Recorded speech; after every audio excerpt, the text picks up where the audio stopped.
Levi, Levi, Levi, Levi. Levi, Levi, Levi, Levi, Levi, Levi. Levi, Levi, Levi. Oh, welcome back to the 2018 Academy League. Didn't notice you all there. Coming up next, we've got the matchup you've all been waiting for, 100 Thieves versus Echo Fox.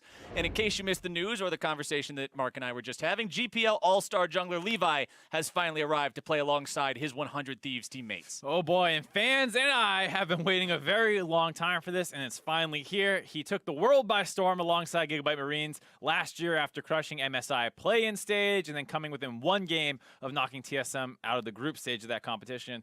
Then they earned a spot at Worlds, continue to impress fans with their amazingly inventive, high-octane strategies, much of which centered around Levi himself. So Gigabyte Marines can owe a lot of their international success to Levi, and the question is, how will he perform alongside his teammates now in a new country with a substantial language barrier between them? Well, there's a lot of eyes on Levi in this match, but we can't forget about their opponents in Echo Fox, who need to secure wins to keep in the running for the playoffs this season. Yeah, with only 4 teams making it into the playoffs, it's actually a lot harder to make it into the postseason than in the past. A win here for either team means that they finish the round robin with an even record, keeping them in a close race for the top 4 finish. Well, we all want to get into games, so let's not waste any more time and jump right into those starting lineups. On the blue side, it's 100 Thieves with Kaizen in the top lane. Levi making his debut here in the jungle. Linsanity mid, Rikara bottom, and support Wyatt. Ah, look at that man. Anyways, on the red side, it's Echo Fox. In the top lane, Alarim, Odd Orange in the jungle, mid lane, Demonte, and in the bot lane, Lost and Papa Chow. All right, Levi's debut on broadcast. He actually had his technical NA debut yesterday off air. He did some cool stuff on Jax in that game, so hopefully we're going to get to see some cool stuff on air this game as well. Yeah, 4-1-6, I believe, yesterly. Either way, great game, very involved in the early first bloods and all that stuff, and he's just a player that's so electric to watch, so aggressive. But like we were saying, the thing is, the entire team of Gigabyte Marines kind of knew that, like, he is the leader and we key off of him. Now, how is it going to be in 100 Thieves Academy where even if people do want to do that, which we're not sure of, how does the communication actually work doing so? And especially, I want to highlight the fact that a big part of what happened on Gigabyte Marines was the coach as well. He's the one who orchestrated the plans, like the thing with the level 6 Nocturne ganking the level 3 bottom lane and killing them with his ultimate. Tinnikun, I believe? Yeah, Tinnikun. Yeah. So we'll have to see how he can manage to work and make his sort of strategy blossom against these new opponents with these new teammates. Let's take a look at what the bans are looking like. It's 100 Thieves Academy banning away Camille, LeBlanc, and Rakan. Their opponents taking the Braum and the Gnar off the table. Yeah, Demonte has a pretty good LeBlanc, all things considered. Alarim has been playing some Camille, so pretty standard bans for the most part. It is a little different with some of the support focus here as well. We'll have to see what FlyQuest wants to do, because if they ban out another support, as they choose not to, and go with Galio. I was going to say, it starts getting very pinched down the bot lane.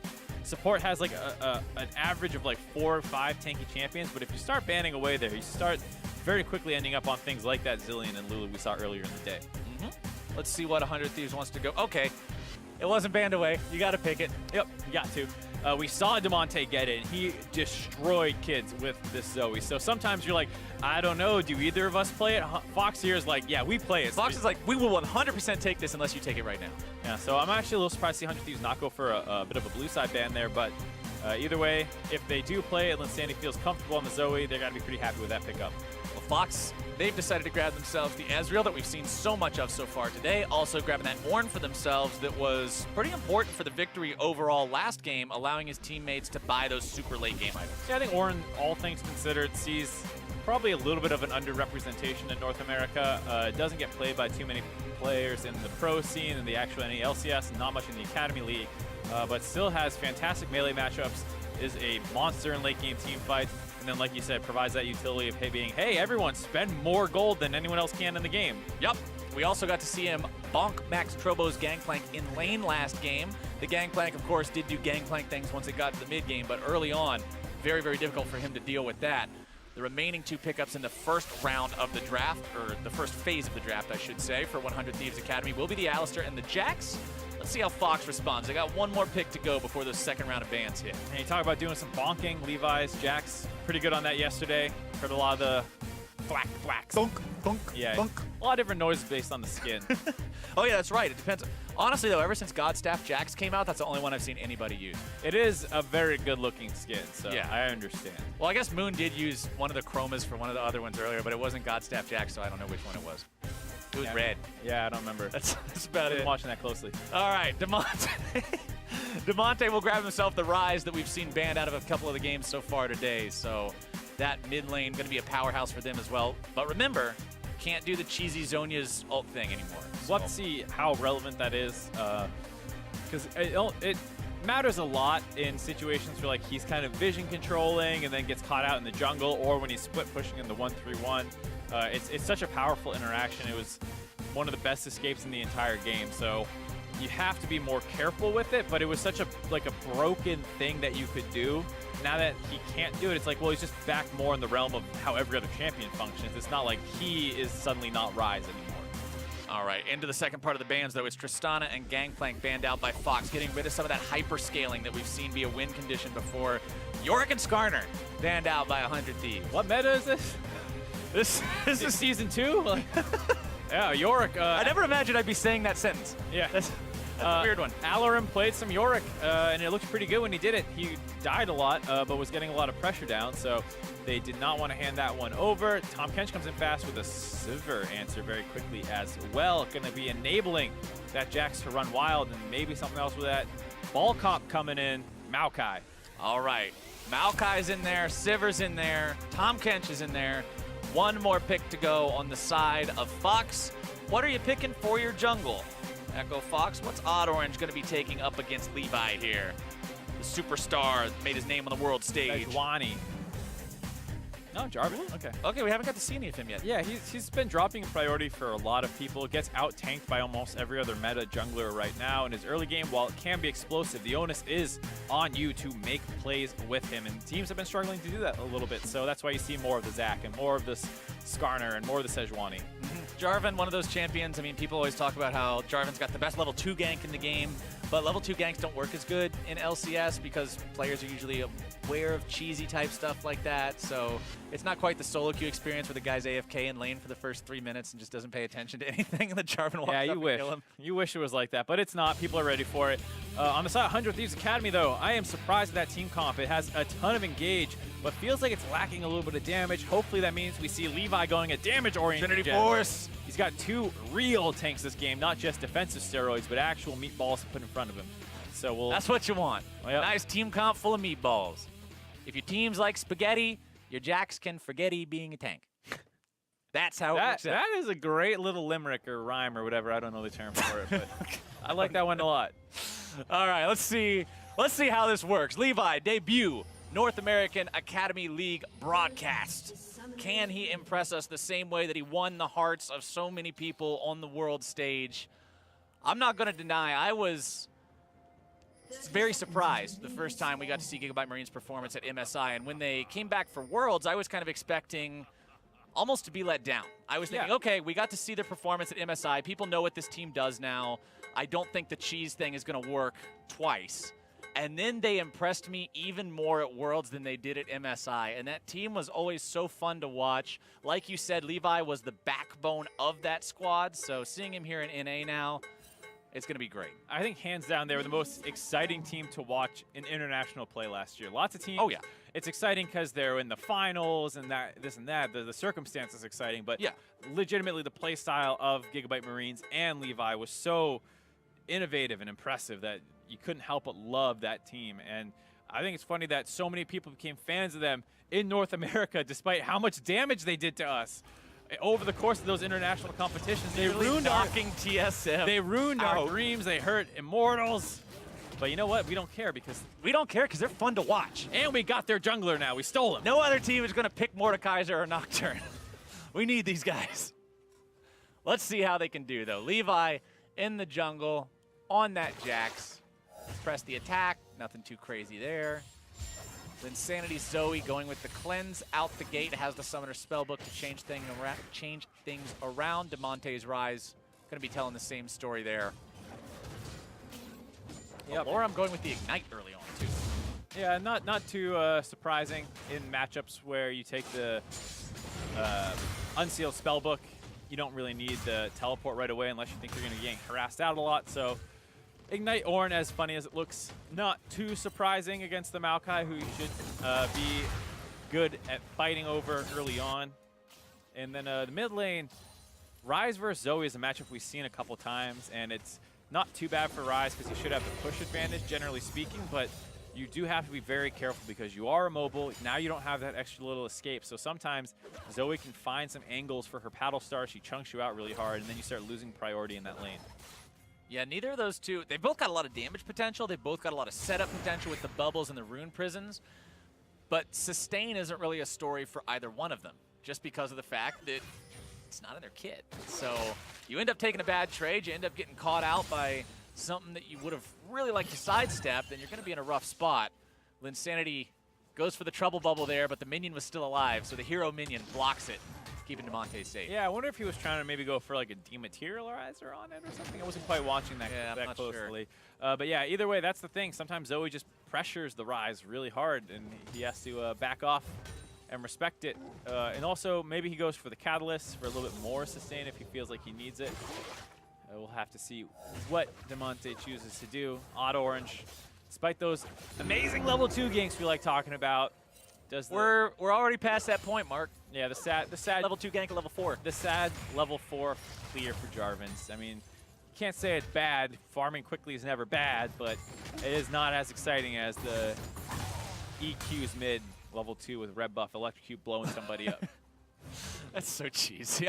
I love it. It's the definition of jungle cheese. The Jarvan takes red and then just walks middle, and the other guy's level 1. The best is when they push the wave level 1, 2, and you do that, and then like they just can't walk up the rest of the laning phase. Oh, it's a tragedy for the guy who gets hit by it. But the other nice part about being in competitive instead of solo queue, at least you don't have to listen to your mid laner ping you 500 times at that point to come help you because the Jarvan messed up your lane. Depends on the team. Okay, I guess that's true. That's true. Sometimes it's hard not to tilt at something like that. But going into this game, you mentioned it earlier, whichever one of these teams can win exits week 5 with a 500 win-loss record, which is pretty important when we're talking about playoff contention, when we're talking about getting into the postseason. Damonte and Linsanity, 1 versus 1 here in the mid lane. Overload not quite finding the mark there. The junglers are busy fighting over the chickens. Yep, Levi really wants those chickens. The trouble bubble comes in, not finding its way on to Odd Orange. But here comes your follow-up, and Damonte says, I don't care what kind of star power you got, you're first blood. Yeah, very nice coordinated invade by Echo Fox there. Levi getting kind of greedy for his Raptors. Was getting chunked out by the Raptors themselves, gets dropped down to like 60% HP just from them. So it's an easy EQ and flash follow-up by Damonte there, punishing the Jax early on. And this is different from what we saw from Levi at international events, as Wyan and Rikara looking to start off the 2v2 here in the bottom lane, getting the stun down onto Papa Chow. Fox backing themselves away now, but Levi at international events, the dude hits level 3, gets all 3 of his abilities, and immediately starts PvPing. Yeah, not quite as much this time. Sometimes he goes for that power farming clear, and that might have been the kind of thing where that miscommunication starts coming through. You saw Wyan wrapping around on the Alistar. Maybe he felt like his support had gotten there first and they could bait a fight if he walked forward a little bit, but he just got exploded so quickly, it doesn't quite work out. And so looks real bad for him, but it could just be a miscommunication error there. Well, it's a miscommunication error that cost them a 1,000 gold deficit only 6 minutes into the game and set that Jax back a little bit in a way that you don't want to see him set behind. Kaizen pushing up in the top lane as well. Slight CS lead for himself, but considering his opponent's got plenty of minions to farm up here and can likely get most of them, that's not going to be true for long. Nope, most likely not. Going to be some even farming in the wet noodle fight top lane. That, you know, we thought the meta was moved on from this. We saw Jax versus Camille earlier in the day. We were popping off about how great and punishing the trades were, and now we're back to this. Now we're back to the good old, hey, I'm going to hit you, but I'm mostly trying to hit these minions, and if you stand in the way, I guess you'll get hurt too, maybe. Yeah, my W hit your W, and then we both sustained up. It's okay. I blocked your W with a shield, and then you healed off by auto-attacking a minion when my W hit you. It's great. Engaging. That's what they'll be doing later. That's why we're farming up, so they can engage heavily into the team fights. We know Maokai has got the tools for that. We've seen Ornn hit a few of those big ultis as well.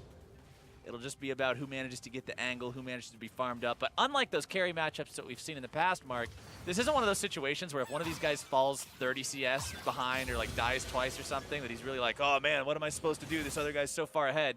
You're both still big meatballs, and you're both just going to keep spamming abilities on waves.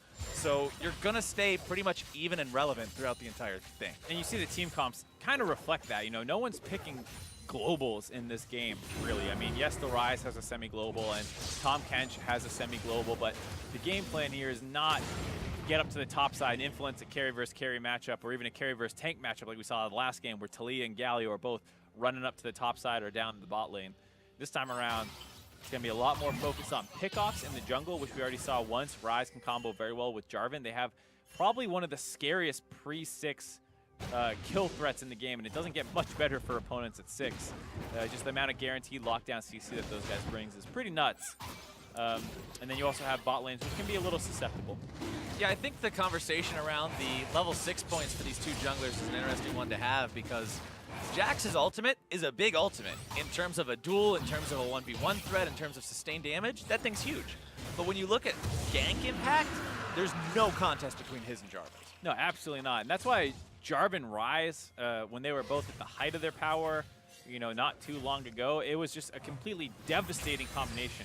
Level 3, level 2, Jarvan gets a knockup, Rise combos with the root, and then you're just stuck in place getting messed up by those two for a long period of time. And then, like you said, 6 comes online, and Jarvan gets even stronger in the gank now. So it's one of those combinations which is very powerful. Now, I want to point out right now, Odd Orange is not having any of this pure tank jungling that we have seen so far. I got a Tom Kench. I got an Ornn. Yup, he's ready to go. He's saying, look, I'm not worrying about your Cinder Hulk into Trinity Force. I'm not even worrying about your Cinder Hulk. All I want is this Warrior. That's going to be a lot of damage from this J4.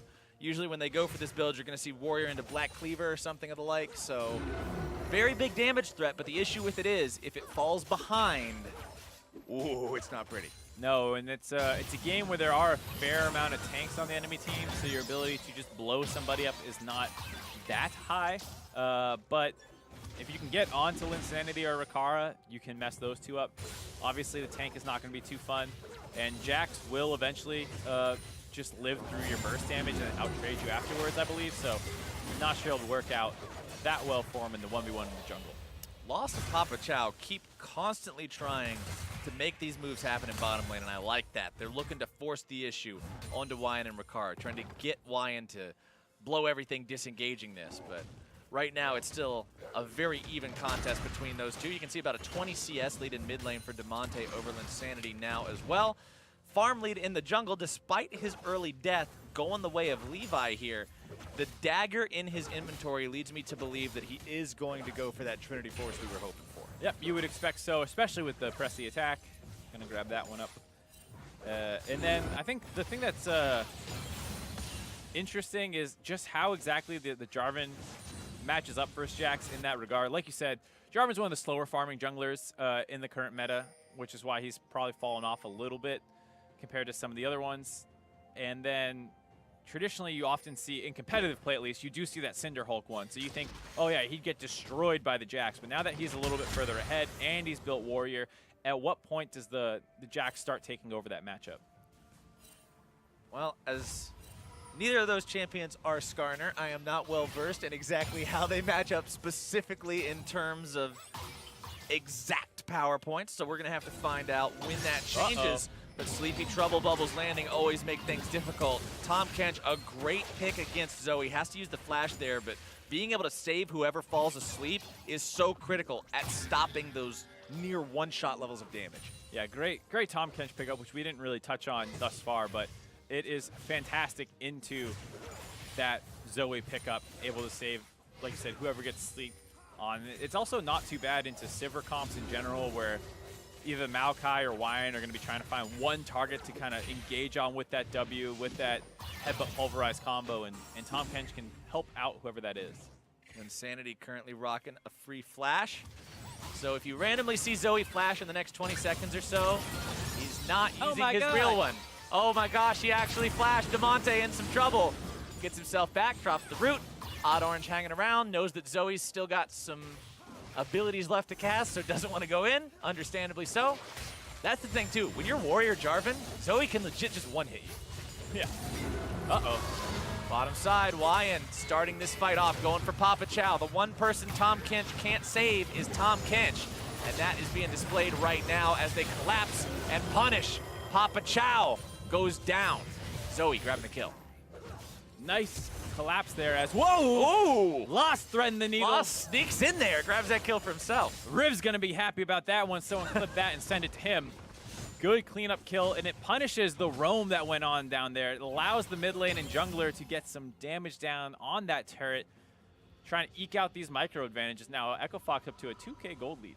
Echo Fox looking good against 100 Thieves Academy. You know what, Mark?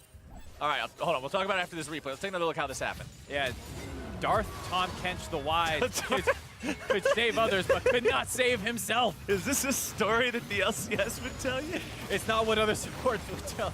I don't know where we're going. Anyways, Tom Kench dies. Wyan uses that to stay alive. It looks like they saved him. Levi feeling good about it. Ricaro feeling good about it. They start backing off and don't quite body block the follow-up by Loss, who flashes forward. Great play out of him. Good performance from Echo Fox Academy so far here. And you know, I actually played against 100 Thieves Academy the other day as well. Me and Azael queued up on Howling Abyss. Played against the team in an ARAM. Ah, how'd that go? Their Nexus blew up, not ours. So it was a pretty good day on the old Howling Abyss. So are you predicting Echo Fox Academy to win this game then? Well, the thing is, we played against the 100 Thieves Academy that didn't have Levi.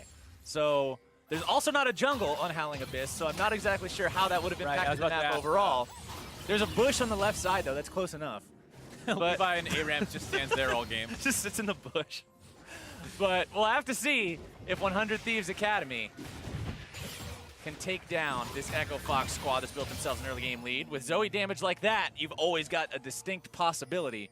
DeMonte really having to be careful about those tricky bubbles over the wall. The last time we saw Zoe earlier on in the day when Golden Glue was playing it, you mentioned, Mark, how this champion is so difficult to move up against because of a lack of perfect vision, meaning it's so easy to get one shot, but Insanity now taken down by Alorum, who comes up the bellows breath into the auto attack. Bit of a split fight there on the side of 100 Thieves Academy. They were getting into a river skirmish, and at the same time, Alorum had taken that advantage he had built in the top lane and roamed mid.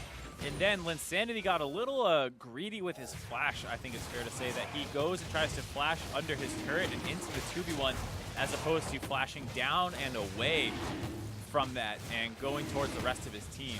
So, bit of a mistake there. Hopefully we can see a replay and look at the other options he could have gone for. But off the back of that, Fox are going to take their second Infernal Drake of the game. And not only do they have a gold lead now, but they have a massive scaling advantage.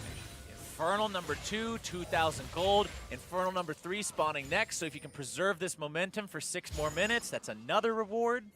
That's a big advantage then. And uh-oh, Levi's not out. Oh no, Levi hop, skip, and a jump. Over the wall he goes. Has to flash, though, to get over the second wall. Cute angle, too, to get out of there. Someone coming up the river ends up going into the pit and then flashing back out. So he's able to keep himself alive, but losing that flash does hurt. A nice advantage. And now, no turrets down yet this game. Looks like the first one getting low mid. Insanity will do everything he can to try to protect this one. Levi losing that flash means some of the engage potential of the Jax, being able to flash forward and get the Counter-Strike stun, is gone. So you still have your Maokai, you still have your Alistar to go engage, maybe even a Zoe bubble to get things started off, but the Jack's going to be a little bit on the back foot for the next few minutes. Alorum making another roam down onto Insanity. Wants to go after this Zoe. Remember, Zoe doesn't have true mobility. She has pseudo mobility in the ulti, but now Papa Chow, the man getting himself jumped onto the bottom lane yet again. Go for the guy who can't save himself. Levi grabs the kill. And looks like the skirmish in mid lane still going on. The damage onto DeMonte is pretty strong. Insanity having to flash away to keep himself safe here. Odd Orange backing out. That's a fake flash, by the way. His real flash is still halfway on cooldown. He used the flash that he picked up from Odd Orange. Yeah, right, that was the flash, his own flash he lost in that previous attempt in the mid lane that happened when he went down. Alorum's doing a good job of getting this push off in the mid lane, or top lane, excuse me, and then roaming down in the mid lane. But they got a little gun shy on that play. I'm not sure if they didn't know where Levi was, because it felt like they could have gone, but they back out, and then Levi shows in the bot lane where he's going to engage on Papa Chow again. Once again, kind of picking on that Tom Kench finding kills where he can, which is important as the Jax. He gets them onto himself. This trade comes in.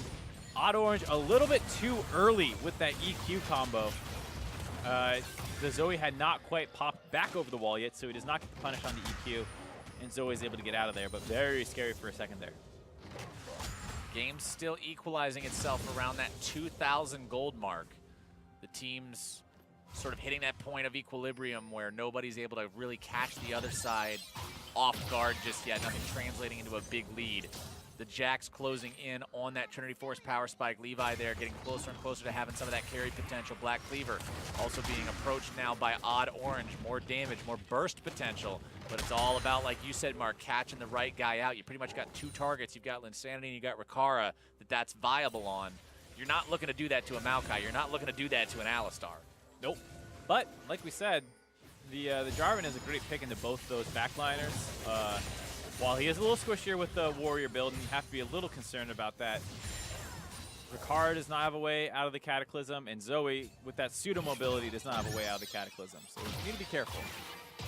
Sleepy Trouble Bubble, damage on Damonte there. Papa Chow, third time is the charm again. Bottom lane, the play is being made, but now it's 100 Thieves Academy that have put themselves a little bit far forward here. Damage continues coming out. Wyan body blocking for Levi, has to pop the ulti to keep himself alive. Echo Fox Academy doing a good job, 2 versus 3. Getting a little over aggressive there. The summoners were back up on the side of Echo Fox, so it's fine to re-gank it and attempt to force those, but then Wyan flash forward for the auto attack onto Lost, which does not really result in very much for them. The Tom Kench split focus not working out for it. Push continues from Echo Fox here in the mid lane, looking to take this one down. The turret barely hanging on to any sort of signs of life. Grabbing that gives turret first blood and the bonus gold that goes with it over to the side of Fox, bringing that gold lead up to a little bit over 3K now. They made sure all of it went onto Damonte as well. He's getting to the point where he's a little terrifying. Now that he got that first blood kill, now he's got this going on for him. Already had his Raw the Ages stacking. Finish off. Gonna get that Seraphs pretty soon, you have to imagine, when it transforms, and beginning to work on his next item. We'll have to see what that turns into. Most likely a Zanya still, despite the nerfs that came in. Still a great item to have in general. Now, top side, the wet noodle fight has continued along its expected trajectory. Both these guys very similar in terms of where they're standing, in terms of their itemization. They've started off with Abyssal Masks, going into Glacial Shroud items next, likely looking towards those Iceborne Gauntlets. It's actually a Righteous Glory for the Maokai. That's what I was going to look out for, is if he ends up going for the Righteous Glory. I feel like you might have been able to go with a greedier build, given that you do have the Sivir already to speed up the engages. And if you want another Righteous Glory, maybe you just leave that for Cow to pick up, and you can go for Sunfire or something to help you in the side lane a little bit more. Potentially a small advantage they could have looked for with their builds. But it will give him more ability to pull the trigger on his own. Insanity, though, the one who could be in some real trouble right now, bursted down, no chance to retaliate. Kaizen moves in, trying to keep his teammates safe, but instead puts himself in a precarious spot, having to pop his own flash just to get out. Really like the coordination we've seen thus far out of Echo Fox Academy this game.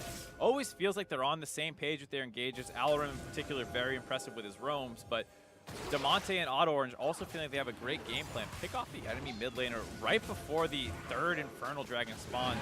They pick this one up, no more will spawn the rest of the game.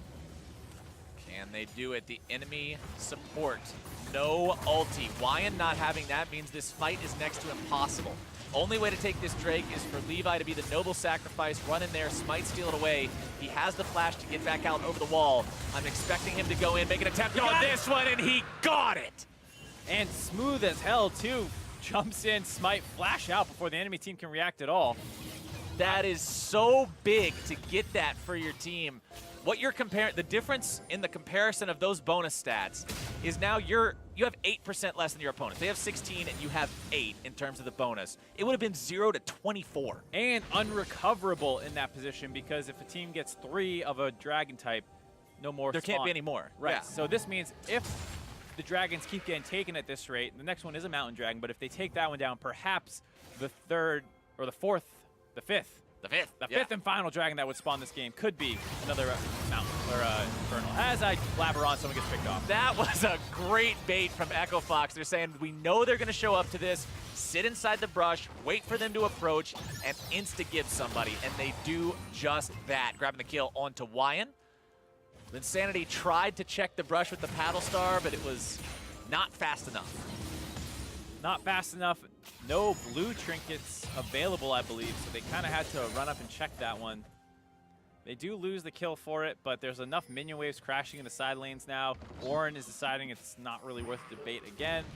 So 100 Thieves is going to go in here and get some vision control, see that they don't need to worry about it. Warren showing in the bot lane, Ezreal on the top side, so they're all good. Taking a look at this play, how smooth this was. Jump in, smite, flash out before the enemy team even knew it hit him. You can't do it any better than that. Smooth criminal. That's impressive. That was very well played from Levi. That's exactly what you want to see from your jungler there. Trinity Force now completed onto him as well. It means he's going to be a very strong duelist and a capable backline threat. This was the conversation that we had around Moon's Jax in one of the previous matches, was the fact that because he went full tank, he's not a real damage threat onto the enemy AD carry, even if he gets to him, because it's just like, okay, he's going to hit me for 100 damage, and then what does he do? So now that Levi has this item, he's very, very threatening. Even though he's 1-1-1, it's important to kind of check up on him and what we're expecting of him and the questions that we asked of him. What's he going to do with this new team? What's he going to do with this new region, especially where communication is an issue because his English-speaking abilities are limited right now. Yeah, and it's a harder team comp to execute in, as Insanity just has that free Ignite to throw at him. It's a harder team comp to play in. Before, when you had the Taric and the Jax, and the Galio is kind of like, put your stuff on me. This might be a solo kill here. No. Gets the cleanse out. Cleanse will keep it okay. I think that 100% is a solo kill if the cleanse isn't. Yeah, so DeMonte feels that pressure, ends up doing that. Now Tom Kench wants to make a play happen on that top side. Ult's up there as Levi looked like he was threatening. Both teams disengaged from that situation, but there's no backup here for Levi. He can't just jump in and expect him not to instantly die. You saw how tanky the other Jax was just with the Galio ultimate and some Taric shields on top of him. No defensive steroids for the Jax here, as well as not building his tanky himself. He cannot be the primary initiator in this game. He needs to let the Maokai and Alistar start things out, wait for some cooldowns before picking the right time to go in. Fortunately for him, that's exactly what those two champions want to do. Oh, yeah. I mean, getting in the mix, starting things off with that big chain CC is going to be huge for both these guys. Aftershock on them as well means that much more damage resistance. They should have no qualms whatsoever about making sure they're in there before the Jax is. On the other side of the map, though, the Jarvan's still very squishy. 0-0 and 2 for him. So both junglers have 2 kill participation. The difference is Echo Fox has managed to make 3 other kills happen without that jungler. 5-2 the score, 4,000 the gold lead, 2 Infernals to 1. Echo Fox would have liked that to be 3-0, but remember Levi with that clutch steal managed to keep his team afloat in that neutral objective game. Baron's been live for 5 minutes, but neither team has really tried to sneak it away or do anything crazy with it outside of that one bait for a single kill that we saw from Echo Fox. But I've got eyes on this Rise right now, Mark, because he's got the highest farm in the game. He's got 3 kills under his belt. He's got a fully stacked Rod of Ages. DeMonte is going to be a force to be reckoned with in the next fight. Absolutely. He's going to be terrifying, as well as even in the split push now. Who can really deal with a Rise doing that amount of damage right now? It doesn't feel like Zoe wants to be up there in particular. If she can land the paddle stars, great. She can chunk him out and force him back. But just straight dueling and fighting, she doesn't want any piece of him. As you see, even Levi getting messed up pretty hard. Levi just lost 80% of his health. Yeah, 2 combos real quick. Yeah, QW. EQ or something along those lines. I don't know exactly what the Rise skill order is, but that was a lot of damage. And the thing is, Jax's Counter-Strike, you dodge all auto attacks and you reduce AoE damage. Rise doesn't care about either of those things. Nope, absolutely not. Second turret of the game dropping here past 25 minutes, which is a pretty slow game, all things considered, even in the current meta. But it's really good for Fox to start getting better control. They need to break that top lane turret so that it's easier to push that vision advantage. You can see how, despite having the mid lane control, if you look really closely, they have this nice kind of line going up around the jungle of that part, but then it instantly goes over to the side of 100 Thieves Academy once you get close to that blue buff. Because that top turret is still up, they have that extra safety to kind of get that vision in their advantage. I know DeMonte's got chunked out. I'm talking about vision over here, guys. Come on. Well, The lack of vision underneath the enemy turret meant that Zoe was able to hit Rise for 75% of his health with Battlestar, so not exactly the spot that Demonte wanted to find himself in. Will have to be forced back off of that one, but Odd Orange makes the rotation towards the top side to clear this wave out, keep the turret alive. Demonte backing in the nearby brush, just in case they decided to maybe make a dive for Odd Orange, go for a bubble into a Battlestar onto that one. He was going to be there for the backup. Mountain Drake live. You mentioned how this could either be the second to last Drake or it could be the last Drake. Remember, 29 minutes is the mark for that because Dragon takes 6 minutes to respawn. Anything 35 minutes or after will be an Elder. So as long as you kill a Drake before 29 minutes, there will be another Elemental one spawning. And there's a bit of a weird setup here for 100 Thieves Academy. They had Levi up in the top side playing around that Zoe as that Dragon spawns, and Echo Fox not really reacting well to that and trying to force that Dragon down quickly. Lost mid control for a second, and now that gank's going to happen. Demonte tries to get himself away, gets out, doesn't even need to have a Zhonya's effect to do it, but now the TP comes in and Echo Fox will blow the horn, and here comes Ornn. Can they get the follow-up they need? Linsanity taken down to about half HP. Remember, he's got the ulti, but no true escape mechanism beside his flash. Echo Fox forces their opponents away, but don't really have a big advantage right now. Linsanity still at 2/3 HP, that's enough to work with. Finds the Sleepy Trouble Bubble onto the Rise, but the minion wave walking up means Battlestar can't follow it up. Good force on the side of 100 Thieves, all things considered, to stall this game out. You get a lot of global cooldowns out from the side of Echo Fox, so you don't get pulled across the map quite as hard as you might otherwise. They do lose their own, but at this point, you're fine kind of dealing with that pressure. You might have been able to find a kill, enemy team reacted well, everyone disengages, and you're still in the same spot you were before. Neither team wants to be the one that makes the mistake here so many times. We've even seen it a couple of times already today, Mark. It's not the team that makes the big play and gets themselves ahead. It's the team that makes the big throw and ends up giving their opponents an advantage. And neither one of these teams feels like they're in a spot where they want to do something crazy or do something risky. It's all about just playing the waiting game. Yep, absolutely. You can tell that teams in the Academy still struggle to close out games 100% cleanly for the most part.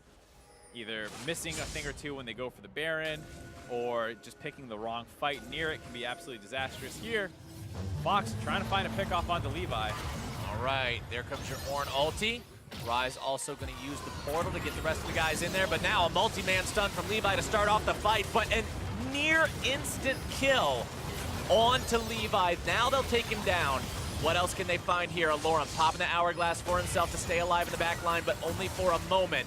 He will be taken down now. 1 versus 4, not the kind of number you walk away from. 1 for 2 overall as Papa Chow also died early on in the fight.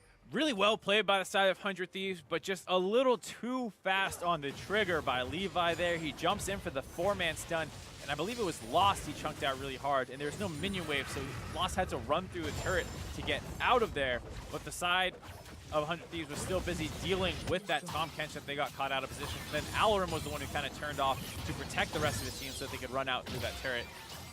Still a 1 for 2. They also grabbed the mid lane turret. It was great for them as Levi sniffed it out, knew it was a bait, jumps away from the Rise ultimate, still gets hit up by the Ornn, but he's safe at this point. And now the sleep has hit Tom Kench. He gets blown up. The 4-man stun was great. He also has the stopwatch to keep himself alive. Lost gets chunked out really hard into that turret, so he has to run out. And this fight is won. But you have to think they might have been able to win it even harder if Levi just waited a little bit longer before re-engaging with the rest of his team. And that's what we were talking about with Levi. One of the things about him coming to North America, communication is going to be one of the biggest hurdles that he faces as a player. It's going to be something that gets better with time, but in his immediate games, it could be something where you see things look like they're not on the same page, miscoordination. Yeah, another player that came over that doesn't speak a ton of English. There's been a couple of them. Someday as an example, Piglet as an example, when they first came over, did not speak a ton of English, and it made it difficult for them to synergize right away with their teams. Might be seeing a similar case here with Levi. Lion trying to engage. They got the Sivir ult there down as well. Stun up, damage out. Odd Orange getting himself deleted. The Guardian Angel will bring him back to life, but now can they find anything else here in this fight? A rampage for Demonte onto the enemy supports. A nice way to start it off. Demonte getting himself into that stasis, keeping himself safe. Pops the ulti here as well, but Linsanity grabs the kill onto Lost. A double kill for Damonte, picking up the kill onto Kaizen. It's a 2-for-1.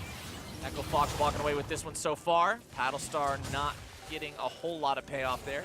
Still need to be careful, even though they did win the fight, or excuse me, lose the fight. The enemy team can go for Baron, so they're not safe to back off. They have to continue pressuring around here and make sure they don't take this for free. They have Zoe and Sivir still up, so it's pretty difficult.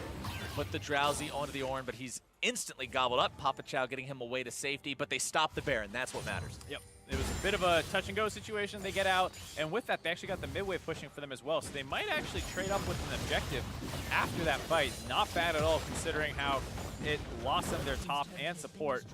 Yeah, all in all, you'll take that any day of the week. When you lose the fight, have to hang around just to stop Baron, but you still get a tier 2. Let's take a look at how it happened. It felt like they were being a little too cautious here. You see the double Righteous Glory. Really got to wonder how effective that is, but Lost gets out with the help of the Tom Kench. They focus down the GA, having Jarvan, and then the counter engage comes in from Ornn, who have flanked around the backside. Damonte is still a monster who no one feels confident or comfortable finishing him off. Lost took the Ignite on him and kind of got close to his tanks, which ended up losing them, as they take a Baron after all that. Meanwhile, back at live. Yeah, hey-oh. Anyways, I was saying Lost got too forward, took some ricochet damage, died to the final ticks of Ignite. But it seems like 100 Thieves got a little lax after they finished off that mid lane turret. Echo Fox gets that Baron for free. Baron for free. They've got the tempo of the game. They've got a 6,000 gold lead.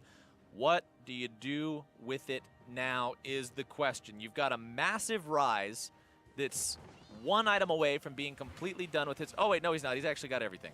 Never mind. I stand corrected. I didn't see the fact that it was actually an Archangel staff that was on cooldown. Yeah. I thought that was like a broken stopwatch or something. No, that's a full build Rise at that's 34 minutes. It is a real big boy. That's a strong dude. So considering you've got this massive Rise that is just... I guess he still has to complete his masterwork, Zhonya's Hourglass. Of course. That's the final upgrade there. That's what I was talking about. Still had an item to complete, but this is the scariest player on Summoner's Rift in this game right now. And playing around him properly, I think, is imperative for Echo Fox to get the most out of this bear. Right. They have a good comp to deal with 100 Thieves. 100 Thieves, of course, like we said, with that Zoe pick, can always find a pick off if someone's out of position and gets a little too careless around walls. Someone can always go down, but if you're just fighting straight 5v5s, both comps execute pretty similarly with big, tanky frontliners and strong backline damage threats. And Rise will destroy the enemy team's tanks right now. Like you said, full build Rise versus 2.5 item Maokai. How do you think he's going to stack up? Yeah, granted, 1.5 of those items are magic resist, but it's full build Rise. Yeah. So you see Kaizen, oh my god, the auto attacks destroyed that turret. Yep, AP ratios on auto attacks. As the reinforcements come in, Damonte trying to get himself away. This is one of those situations. The old interaction would be useful with the Zhonya's. Levi grabbing the kill onto Papa Chow, who has to be the sacrificial lamb or toad or catfish or whatever Tom Kench is. But if that was the old ult interaction, Damonte's out of there for free. Yeah, you wouldn't need to collapse. You wouldn't need to save him. It's very easy to escape, and it's not the case anymore. Surprised that didn't work out better for Echo Fox. They had the Tom Kench to collapse in, the rest of the team following him behind. But it looks like they're focused more on disengaging. So all things considered, pretty successful play by 100 Thieves, stalling out this Baron buff now. They actually haven't lost a turret with it, I believe. Bot lane turret got really low.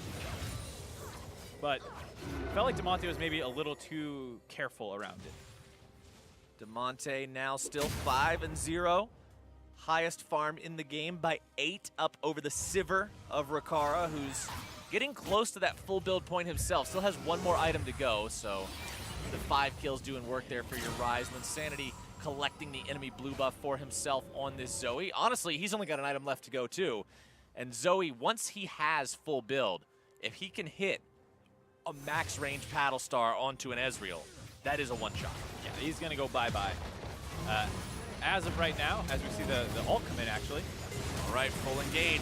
Coming out from 100 Thieves, Odd Orange. There's that risky build we're talking about. When you go for so much damage, when you go for this bruiser style, it can come back and bite you if you fall behind the curve of the game. And as someone who's playing a jungler in an LCS competitive style format, Academy League, trying to mirror the LCS, I guess I should say. Yeah. Still a competitive fives format. You're not going to be able to just take all the farm and be this huge carry threat of your own. Trouble bubble down onto the Ornn, pushing into the mid lane. Inhibitor turret goes down. 100 Thieves Academy taking everything they can. Give these guys an inch. They're going to grab a mile. Pushing onto the Nexus turrets themselves now. Still 15 seconds on the odd orange. This is a little aggressive here. Would like to see them back off after finding, all things considered, a great look to steal the mid lane turret. Ornn gets 2 with the second part of the ulti. Lucara eating the True Shot Barrage there. A little bit of extra damage onto him, but the disengage works out. Nobody dies. Yeah, give up another Baron buff if that's going to be the outcome. They get an inhib for that. Is the net result. 100 Thieves found a good look onto Echo Fox a couple different times. They were using the Sivir ultimate to get around the map and find the pickoffs. But Echo Fox could play that a lot safer and not actually be losing those kills. And you see the benefit of those trade-ups that they made in the mid lane. The fact that those 2 turrets were already down meant they only had to get through 1 more to actually take the inhibitor for 100 Thieves there. 100 Thieves, even though they're behind, they're still finding ways to make plays. And for me, that's a really good sign for any of these teams. You mentioned earlier, Mark, how in Academy League or in any of these semi-pro style leagues where you're looking to make that last step up to the biggest competitive stages, one of the greatest challenges a lot of the teams face is learning to close the game, learning how to take a winning game and turn that into a won game. And those kinds of things right there are what I want to see from a team right now. Pulling the trigger yet again on to Papa Chow. He can't save himself, but sometimes he may not even need to if they can find the counterattack. Instead, he's going to be burned down. Odd Orange taken low here as well. Kaizen will fall to loss. The re-engage from the Odd Orange finds its way onto Wyan, as now the Rise Express going to be bringing everybody downtown. Levi barely getting himself away. You can't say the same thing for Rikara, as now Linsanity cannot make enough portals to get out of that one. And Echo Fox Academy, with 4 enemy players dead, will push into the base. They've got 1 minion, Mark. If they protect it, if they don't let it take the turret aggro, they can send the Ornn in there and just look to end the game. Might be able to. They also don't have a wave too far behind, maybe 15 seconds out. Okay, Levi did exactly what he had to do. He assassinated the VIP. He killed the minion and got rid of the backdoor penetration that thing provides to the turrets. However, here comes you the other still got to wave. deal with the rest of the minions. He killed the VIP, but now there's 6 more VIPs. And Echo Fox Academy finding themselves in a spot where they can take down 100 Thieves and make Levi's debut less stellar than possible, get themselves that 500 record after the end of week 5. Looking good going into the second half of the split. Yeah, looking really good for Echo Fox there. 100 Thieves have found a couple openings in a row using that Sivir ult. They try it a 3rd time. Enemy team is ready for it this time. They collapse on it. Echo Fox does a great job punishing that over-engage, and they win the game off the back of it. And we just got done talking before that play happened about 100 Thieves, how this team was saying, okay, look, you give us a little bit of an advantage, we're going to take a lot from it. Echo Fox now says, oh, you think you took a lot from it? Let us show you how to take a lot from a little. Yeah, absolutely. And it was like kind of one of those fool me once, shame on me, fool me twice. Okay, still shame on me. You're not going to fool me a 3rd time, to quote the one of the greatest quotes ever. Isn't that one of the ancient parables or something? Yeah, something like that. Anyways, it was a great collapse on what was going to be the 3rd attempt where you moved to the side lane with the Sivir speed. The enemy team actually collapsed. Papa Chow lived for a fair amount of time, and then you saw how much damage they have when they finally fight as 5. They blew up the front line of 100 Thieves. Let's take another look at that fight explicitly, because it was just the end all of the game. It was back and forth until then, but this stopped it. Yep, so they jump onto Papa Chow. They were looking for Demonte, but they couldn't get onto him, and now you're dropping all your damage onto the enemy team's support. Losses over the wall, destroying Kaizen. The Ornn is collapsing. He's able to snipe out a ton of CC onto the back line, and Linsanity was just not involved with the majority of that fight. Ends up trying to get some damage in there, but everyone ports over the back wall. Sivir not quite at that, gonna destroy everybody in a couple auto attacks phase. So despite everyone teleporting in all clumped up, the Ricochet does not obliterate them, and they're able to find the kills. And the Ornn ult was just so well placed too. It set them up exactly how it needed to. But to hear more about that victory, I'd like to now welcome to the broadcast Alorum via Skype. Alorum, congratulations on that win, buddy. How does it feel? Gotta feel good. Hey, thanks, guys. It feels great, and I'm just going to ask, how are you guys doing today? I'm mad. You ruined our script. We wanted, Levi's going to win everything. Alorum, what are you doing?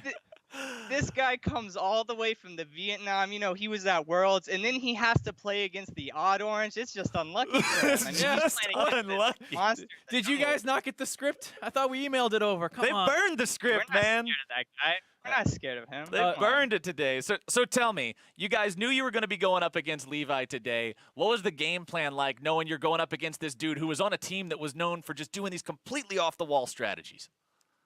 I mean, we were talking to our main team, Joshy, or Dardoch rather, and he was telling us, you know, it's pretty hard to prepare for Levi. You know, we were thinking of, oh man, should we ban Nocturne, Kha'Zix, all these, you know, crazy assassins? But at the end of the day, we're just going to say, okay, force him into, or not even force him, just let him pick what he wants. We're not scared of him, and we're going to play our game.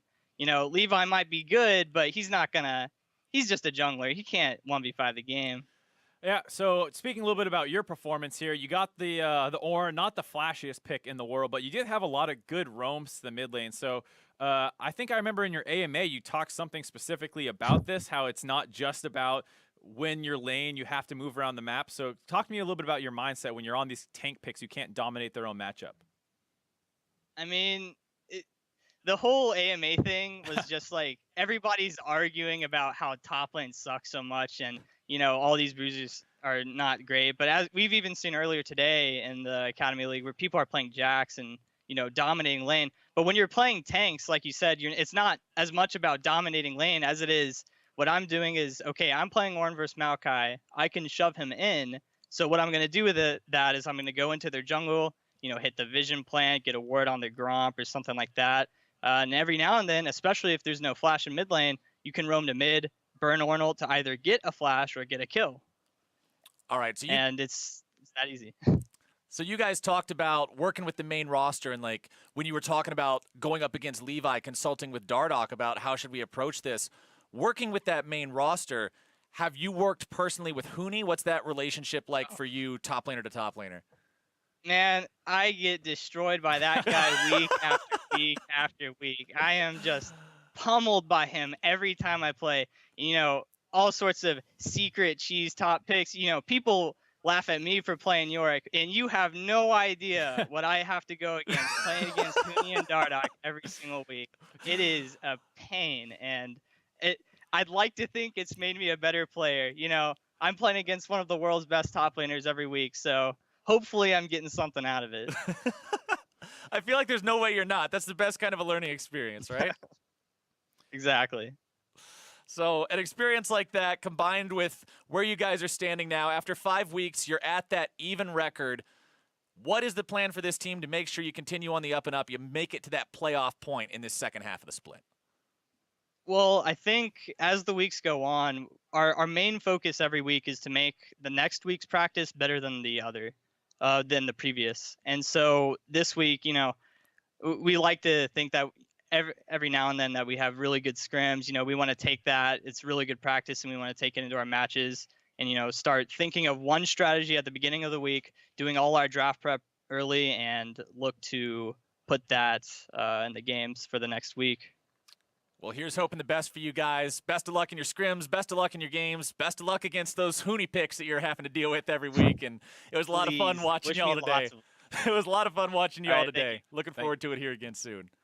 All right, we're headed for another break, but we've got one more game for you this evening. When we return, we'll see if Team Liquid can hold their top spot against Counter Logic Gaming. Don't you touch that browser. We're going to be right back.